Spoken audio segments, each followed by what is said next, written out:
সঙ্গীতা, খুঁটি পুজো হয়ে গেল ধুমধাম করে, রীতিনীতি মেনে সম্পূর্ণ হলো খুঁটি পুজো, সামনেই সুপার কাপ। ইস্ট বেঙ্গল সব ব্যর্থতা ভুলে কি ঘুরে দাঁড়াবে, কি মনে হচ্ছে?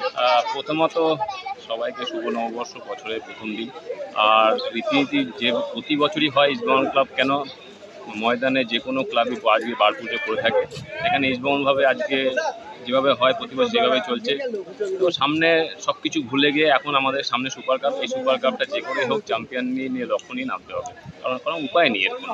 আগামী মরশুমে নতুন ক্যাপ্টেন মহেশকে করা হয়েছে আর ভাইস ক্যাপ্টেন লালচুন নুঙ্গা, কি বলবে পুরো বিষয়টা? দুজনকেই শুভেচ্ছা, দুজনে মানে সময় ভালো যাক।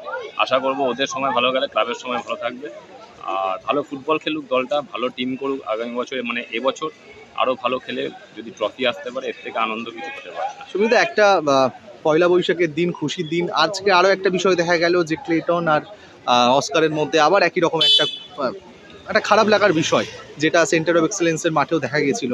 এটা কতটা দলের ওপর এফেক্ট করতে পারে সামনে? দেখো, এগুলো হয়, এগুলো আমাদের সময় হয়েছে, কোচের সাথে কোনো সময় ঝামেলা, কোনো আবার মিলমিশে হয়ে গেছে, আবার পরে আবার কোচ অত প্লেয়ারকে সবসময় নিয়ে থাকতে হবে, আবার ভালোবেসে নেবে। আমিও চাই যে এইভাবে ভালোবেসে থাকুক, টিমটা এক জায়গায় থাকুক, একই সূত্র বেঁধে থাকুক, টিমটা ভালো রেজাল্ট করুক, এটা যাবে। আর যদি এরকম না হয়, এটা তো সপ্তাহে দেখা এগুলো হয়ে থাকে সারা ওয়ার্ল্ডে, কেন আজকে যে কোনো জায়গায় হয়ে থাকে, কোচের সাথে ঝামেলা, প্লেয়ারদের সাথে ঝামেলা, প্লেয়ারদের সাথে প্লেয়ার ঝামেলা, এটা আবার পরবর্তীকালে ঠিক হয়ে যায়, এটা কোনো চাপ নেই।